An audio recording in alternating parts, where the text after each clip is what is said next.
Suivez le journal avec STM Transport Voyageurs.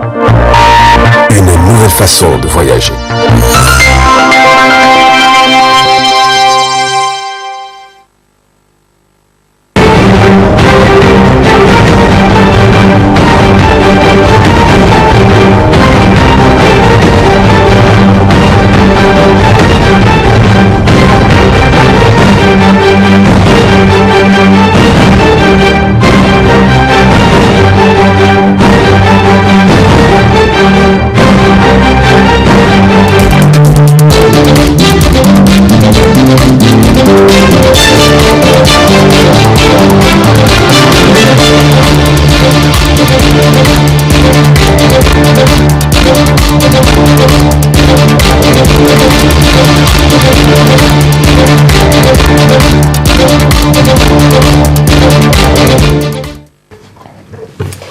Messieurs, dames, bonsoir et ravi de vous retrouver à travers cette grande édition d'information en ce dimanche 23 janvier 2022.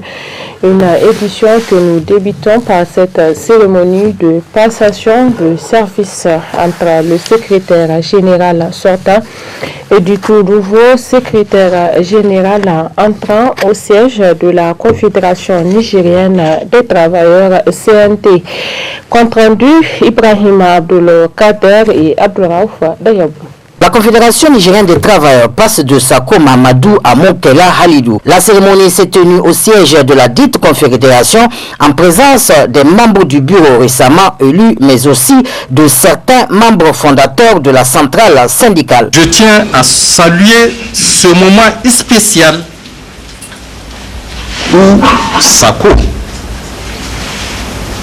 doit dire au revoir à ses camarades après tant d'années de sacrifice ultime dans une organisation syndicale devenue la plus représentative au plan national. Dans cet esprit, prendre part à la passation de pouvoir Sako Halidou est pour moi une tâche historique parce que les cœurs les plus proches ne sont pas ceux qui se touchent. Cependant, la tâche peut être difficile. Quand je regarde ces nombreuses années passées, combien chaleureuses, sereines et passionnantes. Dire au revoir à Sako est aussi passionnant, surtout quand toutes ces années de travail s'écoulent dans un environnement où les membres fondateurs sont impliqués dans les activités, mais aussi considérés tant pour leur qualité humaine que pour leurs compétences syndicales. Après une présentation du comité exécutif élu, ce fut l'allocution de l'ancien secrétaire général qui cède les rênes à un autre, mais confiant que ce dernier pourra relever les défis auxquels il fera face. Depuis que nous avons commencé à travailler avec le camarade Halidou, nous avons remarqué ses capacités de mobilisation. Il a le profil pour prendre en charge la CNT et conduire la CNT à bon port. Faire mieux que ce que nous avons fait. Au Congrès, il a été plébiscité. Parce que la CNT a toujours fait des congrès civilisés. Il n'y a pas de tiraillement. C'est dans la joie, dans l'allégresse que nous mettons nos bureaux en place, des hommes et des femmes engagés, compétents et disponibles. Et nous pensons que le cahier de charge que le nouveau bureau aura, le nouveau bureau fera en sorte que la CNT soit davantage représentative. Nous sommes confiants, camarade Halidou, pour ça. Je remercie la CNT de m'avoir honoré, faire de moi le président d'honneur. Après presque 17 ans à la tête de l'organisation, je souhaite longue vie à tous les membres du bureau pour que les gens puissent faire Dieu même plus que nous. Il va travailler avec tout un chacun pour le rayonnement de la CNT. C'est les propos rassurants tenus par le nouveau secrétaire général. Après le congrès, il y a eu des résolutions et des recommandations, mais également un cahier de charges qui vient de nous être confié. la lutte peut ne pas être facile comme je l'ai dit. Mais si nous sommes investis, il ne s'agit pas de l'investiture d'un secrétaire général. C'est un bureau qui vient d'être investi à travailler, donc un travail d'équipe. Et si aujourd'hui, la CNT, au niveau national, au niveau sous-régional, comme au niveau international, est reconnue, c'est d'abord parce que les gens se sont battus, les hommes et les femmes. Et les deux anciens qui sont là ont dit tout ce qu'il y a de bon du camarade Sako, parce qu'il faut comprendre qu'il y a les relations aussi personnelles qui font grandir une organisation. Et c'est ce qui a amené la CNT là où elle est. Je ne serai pas long, puisque c'est vraiment des choses qui viennent de nous être confiées, mais je voulais rappeler que si d'abord ma modeste personne est connue et arrivée là où nous sommes aujourd'hui, la CNT reconnue au niveau national, sous-régional et international, comme je l'ai dit, c'est parce qu'effectivement nous avons toujours été accompagnés par aussi les hommes des médias qu'il ne faut jamais oublier. La presse privée nigérienne nous a beaucoup soutenus dans ce que nous sommes en train de faire. Et j'espère que c'est un partenariat qui va continuer, qui va durer, Inch'Allah. Le top départ est lancé pour le nouveau bureau. Les enjeux sont énormes. Les défis aussi. On dira bon vent à cette nouvelle équipe pour les 4 prochaines années.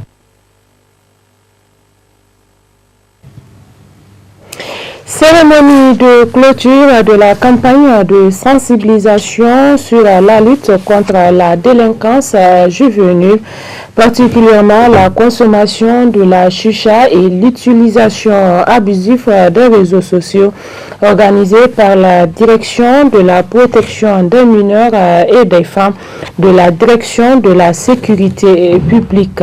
Et c'était en présence du procureur de la République, mais aussi de nos reporters Ralia Sami et Abdul Moumouni Abdraman.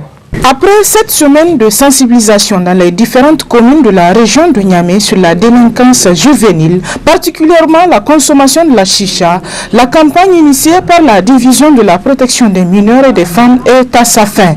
Une campagne durant laquelle plusieurs jeunes des différentes écoles et FADA de la capitale ont été assez édifiés sur les dangers liés à la consommation de ce produit nocif et sur l'utilisation abusive des réseaux sociaux.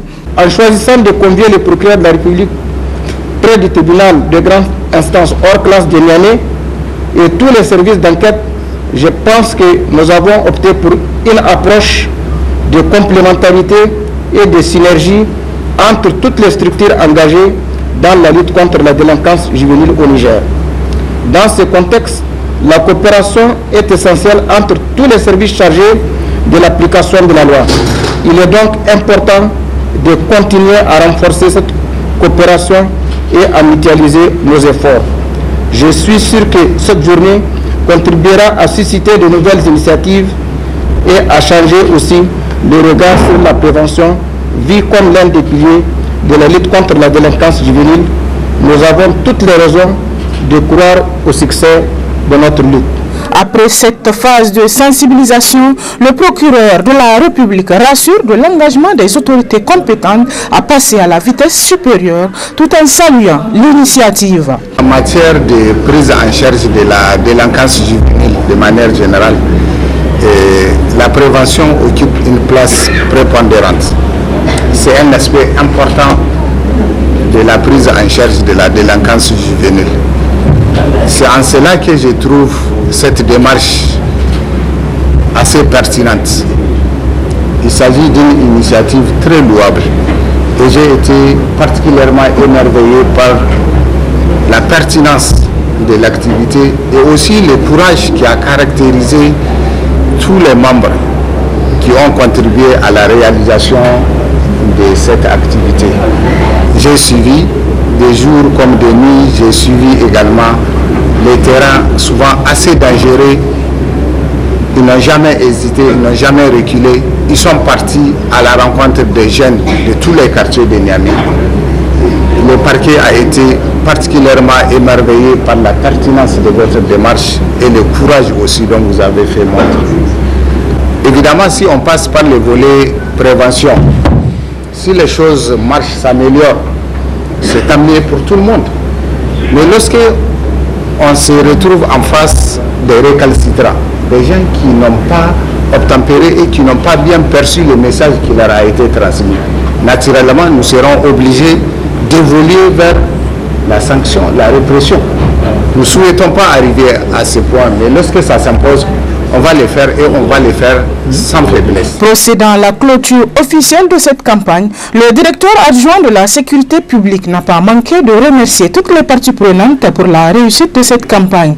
Un homme averti en vaut deux, a-t-on coutume de dire. Il est donc important de rappeler aux jeunes de la capitale qu'après la sensibilisation, c'est la répression et que tout récalcitrant fera face à la loi dans toute sa rigueur. C'est donc une étape importante de lutte contre la délinquance juvénile qui vient d'être franchie. Il faudrait aussi noter que la campagne s'étendra bientôt aux autres régions du Niger. Après donc la clôture de cette campagne de sensibilisation sur la délinquance juvénile, un communiqué final a été rendu public. Il est lu ici par le commissaire Nana Aïchatou Ousmane Bako. Suivez. Lancé le 8 novembre 2021, cette campagne qui vise à réduire, voire à éradiquer le phénomène de la consommation de la chicha et des autres produits stupéfiants par les jeunes, a pris fin le 12 janvier 2022. Les équipes de la division de la protection des mineurs et des femmes de la direction de la sécurité publique se sont rendues sur le terrain avec les autres services, notamment l'Office central de répression des trafics illicites de stupéfiants, la direction de la logistique et des infrastructures, la direction de la police de la ville de Niamey, la direction du service central de l'information, des relations publiques et du sport pour rencontrer les étudiants, les jeunes scolaires et les jeunes des FADA pour discuter des conséquences de la consommation de la chicha, vulgariser les textes portant sur la législation des stupéfiants et la cybercriminalité au Niger, et celle sur les stratégies les mieux adaptées pour lutter contre ce fléau. La sensibilisation a touché les 5 arrondissements communaux de la ville de Niamey et a atteint les cibles suivantes. 187 établissements scolaires, 87 313 jeunes, dont 52 345 filles. Une soixantaine de FADA visités avec un effectif de 1108 jeunes sensibilisés. Apprécié par beaucoup d'enseignants et parents d'élèves, l'approche utilisée est de prévenir la commission d'infraction à la loi pénale par les jeunes et par conséquent de lutter contre la délinquance juvénile. Cette campagne a permis de constater que la plupart des jeunes ignorent les méfaits associés à la consommation de la chicha qu'ils considèrent comme une mode. Les jeunes ont été largement sensibilisés sur les effets néfastes de la consommation de la chicha et des autres produits stupéfiants. Les autorités politiques et les partenaires doivent privilégier la prévention dans leur campagne de lutte contre ce phénomène. Sensibiliser le public en général et en particulier les jeunes en les amenant à prendre conscience des dangers auxquels ils s'exposent. Ceci constitue le moyen le plus efficace en matière de lutte contre les mauvaises pratiques liées à la consommation de la chicha et de la drogue. La police nationale saisit cette occasion pour informer l'opinion publique que ceux qui enfreindront à la réglementation subiront dorénavant la rigueur de la loi. Autre aspect de cette édition, l'école Koweït franco-arabe de Niamey a servi de cadre à une cérémonie de sensibilisation des élèves du dit établissement sur les élèves handicapés, et c'était en présence de plusieurs enseignants responsables des ONG et de nos reporters Ramat Oumarou et Abdoulaye Abdraman.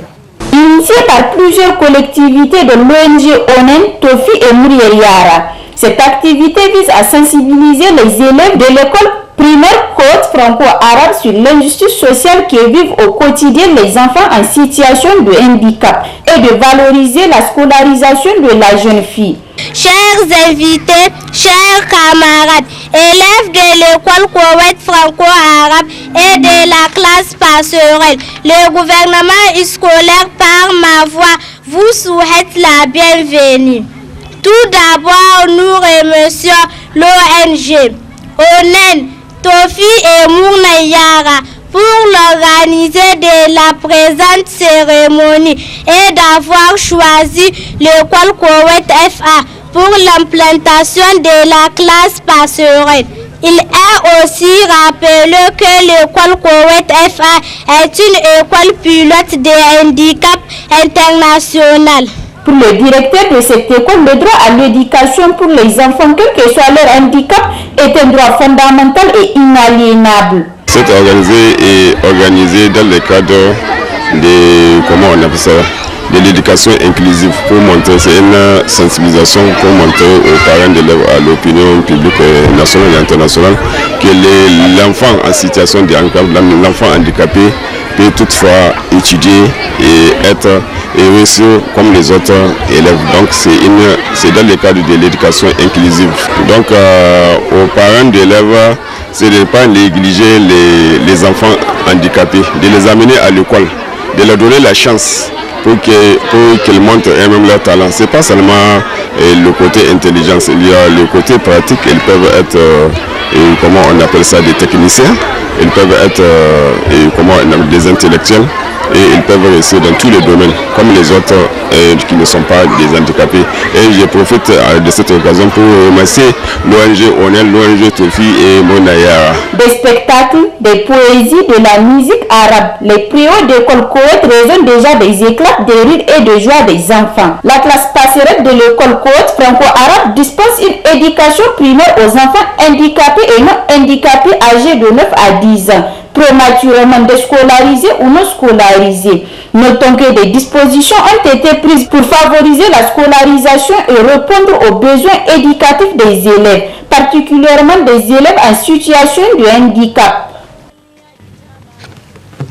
La suite de cette édition avec le lancement hier samedi 22 janvier 2022 au complexe nigéro-turc de la première édition du gala Wassayara, et c'était en présence de Ibrahima Abdelkader et Abdulraouf Deyabou.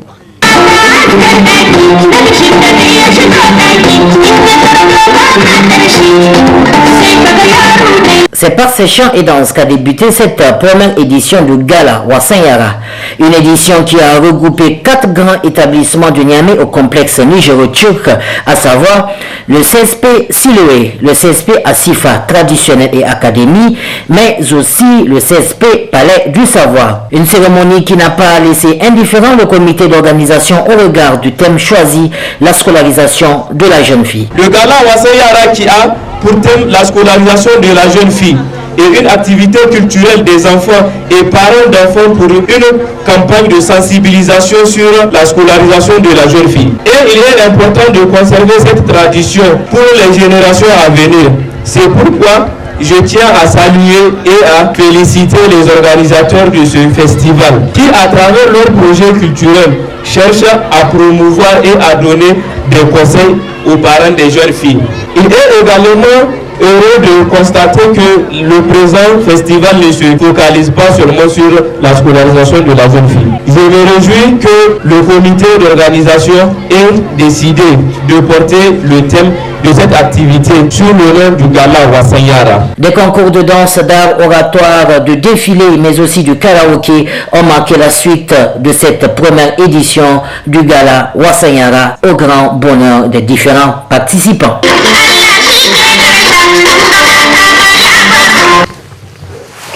Et bouclons cette édition avec les réactions de quelques acteurs de la société civile nigérienne sur la situation qui prévaut au Mali. Très bonne réception. Bonsoir.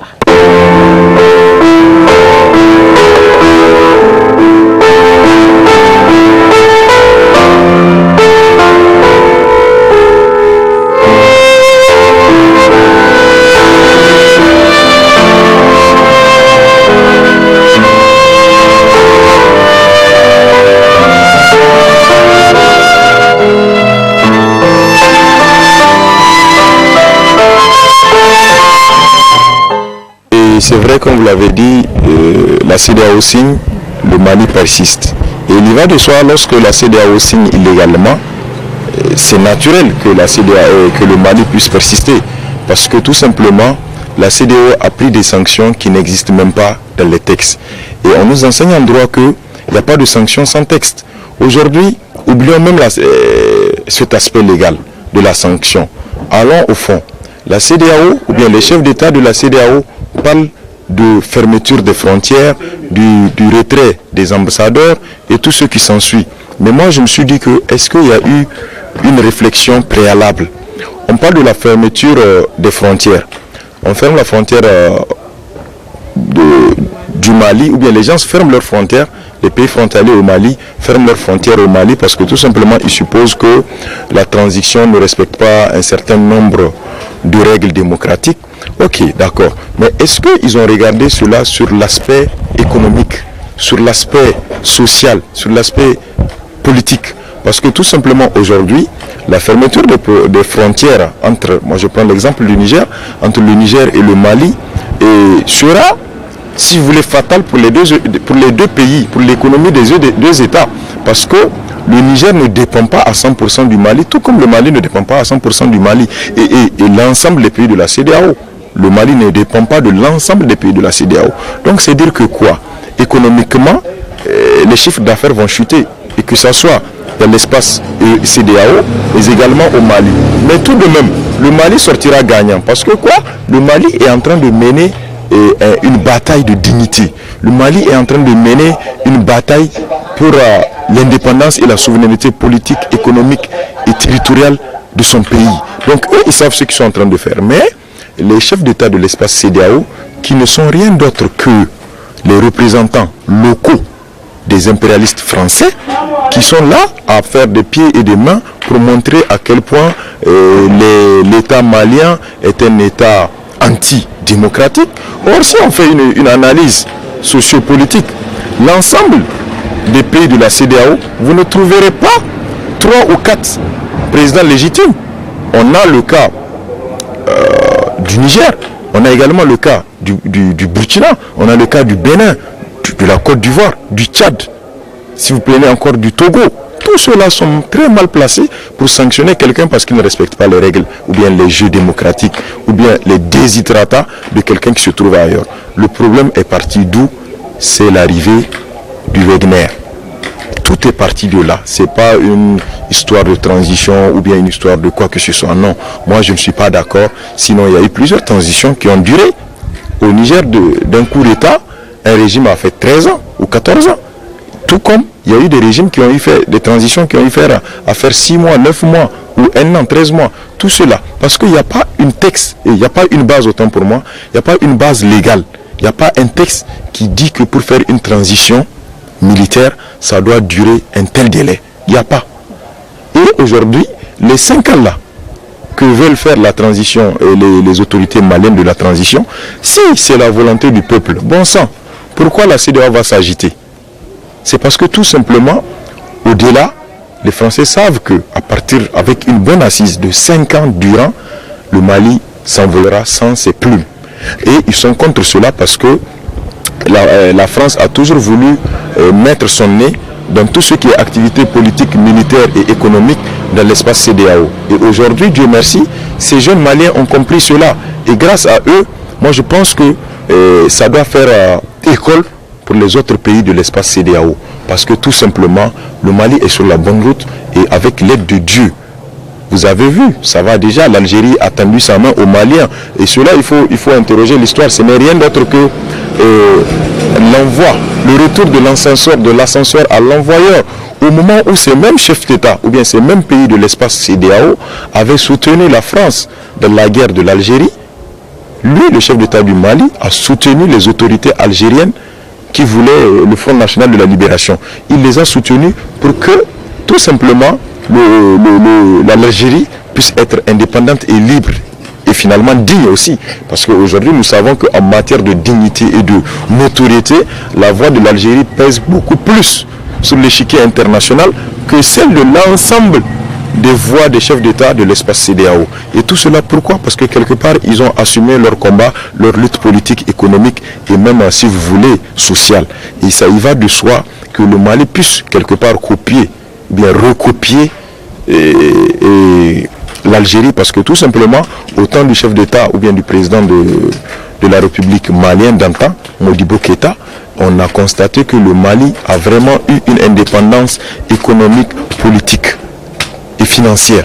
Donc, c'est aujourd'hui dire que ces jeunes-là ne peuvent pas tenir, c'est juste rater une page de l'histoire, parce que si la Guinée de Sékou Touré a tenu, si la Côte d'Ivoire et si l'Algérie a tenu et le Mali de Modibo Keïta a tenu, je pense que ce n'est pas le Mali de Assimi Goïta qui échouera, parce que le combat est noble, le combat est digne. Merci.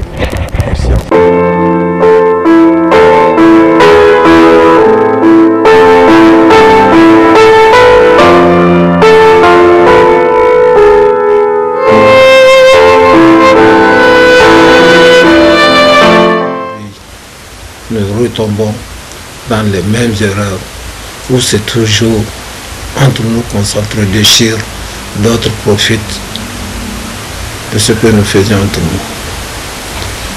Voilà pourquoi je dis que vraiment ça m'a beaucoup peiné. C'est la CEDEAO, ils sont tous des présidents. Il y a d'autres présidents qui sont venus par le coup d'État, bénis par celui-là même qui nous dirige. Mais pourquoi ils n'ont pas été sanctionnés? Et jusqu'à présent, ils sont toujours présidents. Pourquoi le Mali uniquement? Pourquoi l'agent militaire du Mali uniquement? Pourquoi pas les autres? La CEDEAO est composée en majorité par des putschistes. Donc, permettez-moi de dire ce que je pense, parce que c'est ma façon de parler. Je dis la vérité à qui que ce soit. Et c'est ce qui déplaise à beaucoup de personnes. Malheureusement, c'est comme ça. Je pense que réellement cette sanction n'est pas appropriée.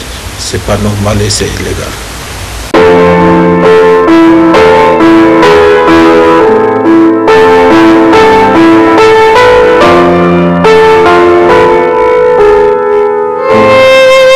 Effectivement indigné pour un certain nombre de choses, 2 voire 3 choses. La première chose, c'est que la CEDEAO, lors de sa création, il faut le constater, en fait, elle a été créée uniquement dans un esprit d'intégration des États membres de la CEDEAO. Et donc, avec ce qui est en train de se passer aujourd'hui, nous sommes en train de constater une remise en cause même des objectifs de la CEDEAO, qui sont entre autres l'intégration des États, l'unité des peuples membres, des pays membres de la CEDEAO. Tout ça là, nous sommes en train de nous rendre compte qu'en fait c'est remis en cause. Le discours que ces chefs d'État là font pour essayer de maquiller leurs décisions, comme quoi ils ne vont pas accepter que des militaires dirigent les pays, la démocratie c'est bon, mais laquelle de démocratie? On est en droit de se poser des questions de quelle démocratie véritablement ils veulent parler. Lorsqu'on sait que quand la CEDEAO a été créée, l'essentiel des chefs d'État membres qui se sont réunis pour la créer étaient des militaires à l'époque. Au Niger, celui qui a représenté le Niger, c'était un militaire. Au Nigeria, c'était un régime d'exception, un peu au Bénin, un peu partout. Donc ça ne tient pas. Ici, la démocratie qu'on veut, c'est la démocratie des peuples. Et c'est pour cela qu'on a besoin d'une CEDEAO de peuple et non une CEDEAO des chefs d'État. Et du coup, vous voyez ça là, c'était en train d'être dévoyé. Et mieux encore, ils avaient choisi de mettre totalement de côté leurs textes qui fondent la CEDEAO et qui fondent le fonctionnement de la CEDEAO pour appliquer seulement leurs desiderata en lien avec ce que la France voulait. Il faut dire les choses clairement. Et si vous constatez depuis un certain temps, la France elle-même, lorsqu'elle a été mise à mal dans sa coopération avec le Mali, elle s'était retranchée. Vous avez entendu Yves Le Drian, à chaque fois dans toutes les tribunes du monde, quand il passe, il dit que ce qui s'est passé au Mali est inadmissible et il va falloir que la CEDEAO, l'UEMOA, l'Union africaine prennent des sanctions contre le Mali, et c'est à ça que nous venons d'assister hier. Donc c'est pour dire que effectivement ce qui s'est passé hier, c'est la preuve éloquente que la CEDEAO venait de donner à la face du monde à qui veut l'entendre que ce n'est plus une CEDEAO qu'on avait voulu pour le bonheur des peuples africains, une CEDEAO pour l'intégration. Non, c'est une CEDEAO qui est là juste pour répondre aux desiderata d'un certain nombre d'individus qui ne répondent et qui ne jurent que de la France. Tant pis le peuple de la CEDEAO, tant pis le bonheur des peuples, tant pis le développement économique et social des pays membres de la CEDEAO. Ce qui les intéresse, c'est effectivement qu'est-ce qu'ils vont gagner en tant qu'individus et que va dire la France lorsqu'ils soient venus eux à prendre des décisions. Est-ce que la France va être contente ou bien elle sera mécontente? C'est tout ce qui les intéresse. Les questions de texte, tout ça là, c'est pas un problème pour eux. Merci.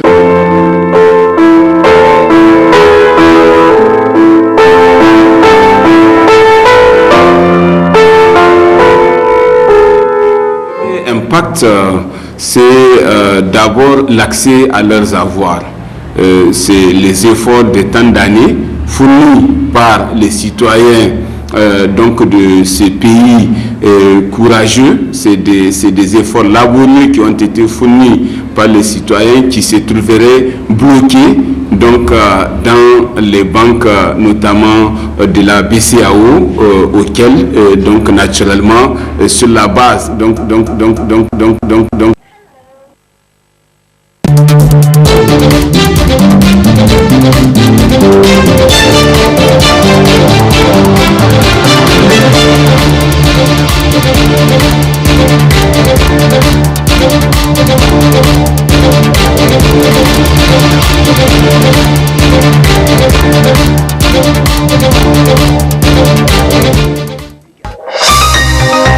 Ce journal vous a été présenté par STM Transport Voyageurs. Une nouvelle façon de voyager.